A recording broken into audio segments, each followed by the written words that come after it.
एक समय में हमारी दुनिया में डायनासोर का राज था। वे चलते थे जहां हम चल रहे हैं, इसी हवा में सांसें ली, इसी धरती पर लड़ाइयां लड़ी। इन दैत्याकार बड़े विचित्र डायनासोर ने करीब 14 करोड़ सालों तक इस धरती पर राज किया।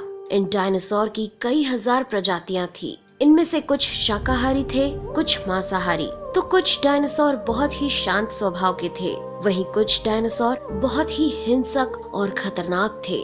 ये उस समय के सबसे सफल जीव थे। लेकिन फिर अचानक ऐसा क्या हुआ? आखिर वह कौन सी घटना थी जिसने इनका नामो निशान ही मिटा दिया? इसे जानने के लिए हमें करोड़ों साल पीछे जाना होगा और डायनासोर्स के उस अंतिम दिन को करीब से देखना होगा। तो आइए चलते हैं आज से 65 मिलियन साल यानी कि 6 करोड़ 50 लाख साल पीछे। आज से करीब 6.5 करोड़ साल पहले धरती पर मौसम सामान्य था।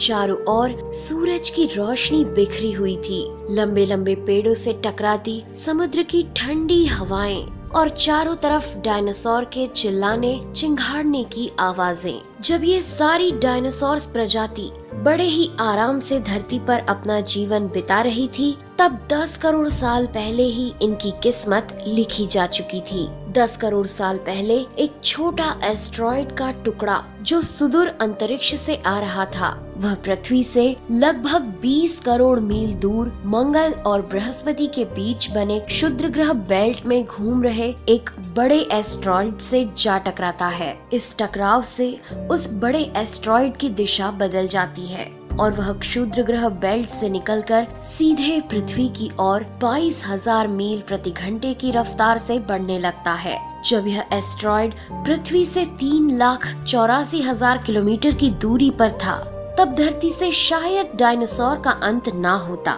यदि यह एस्ट्रॉइड पृथ्वी के उपग्रह चांद से टकराता। लेकिन नियति को कुछ और ही मंजूर था, इसलिए ये बड़ा एस्ट्रॉइड चांद के बहुत नजदीक से गुजर गया।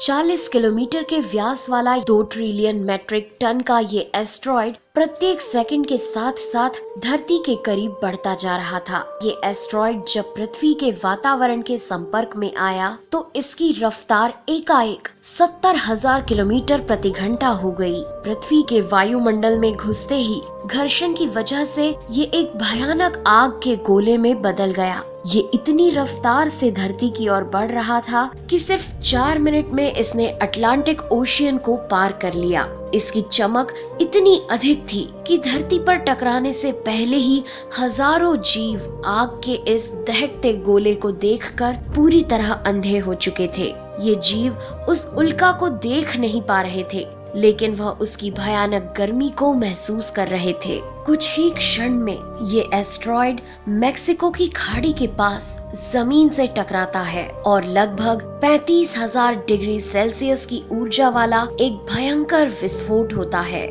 इस टकराव का विस्फोट लगभग 10 हाइड्रोजन बम के विस्फोट के बराबर था।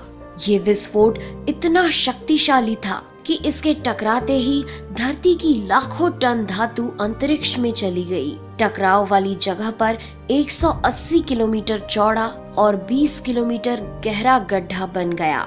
विस्फोट के कारण इस गड्ढे का सारा मेटल और पत्थर आसमान में धूल के बड़े बादल में बदल गए। 16 मिनट 40 सेकंड बाद जमीनी टकराव की वजह से धरती के अंदर चारों ओर 11.1 तीव्रता की भूकंपीय तरंगे उठने लगी। इस वजह से समुद्र में विशालकाय लहरों का निर्माण हुआ और एक के बाद एक सुनामी की लहरें चारों तरफ बढ़ने लगी। भूकंपीय तरंगों ने सभी सक्रिय ज्वालामुखियों को दहका दिया, जिसके कारण जगह जगह डायनासोर का विनाश शुरू हो गया। धरती के महाविनाश की प्रक्रिया आरंभ हो चुकी थी।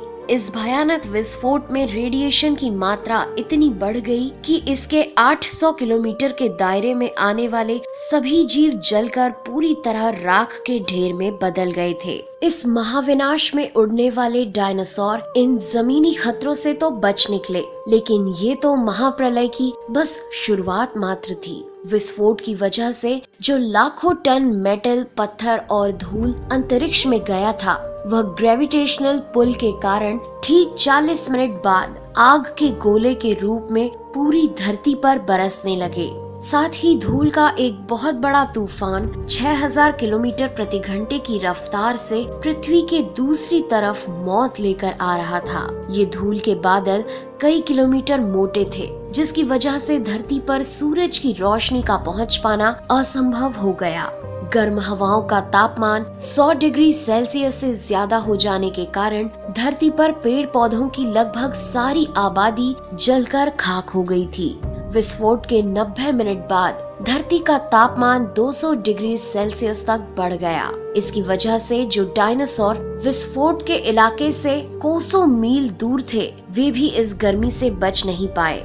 इस महाप्रलय से धरती की कुल 90% प्रजाति पूरी तरह खत्म हो गई थी और जो 10% जीव धरती पर बच गए थे, उनमें से भी सिर्फ वही जीव जिंदा रह सके जिनका वजन 30 किलोग्राम से कम था। इसका कारण ये था कि इस महाप्रलय में लाखों की संख्या में जीव मारे जा चुके थे और पेड़ पौधों की सारी आबादी भी जलकर राख हो चुकी थी, जिसके चलते यहाँ जो बड़े और विशालकाय जीव जीवित बच गए थे, उन्हें भरपूर मात्रा में खाना पीना न मिल सका। लेकिन ये महाप्रलय किसी अन्य जीव के लिए फायदेमंद साबित होने वाला था। धरती पर डायनासोर का अंत एक छोटी प्रजाति के लिए सुनहरा अवसर लेकर आया और वह प्रजाति थी मैमल्स की।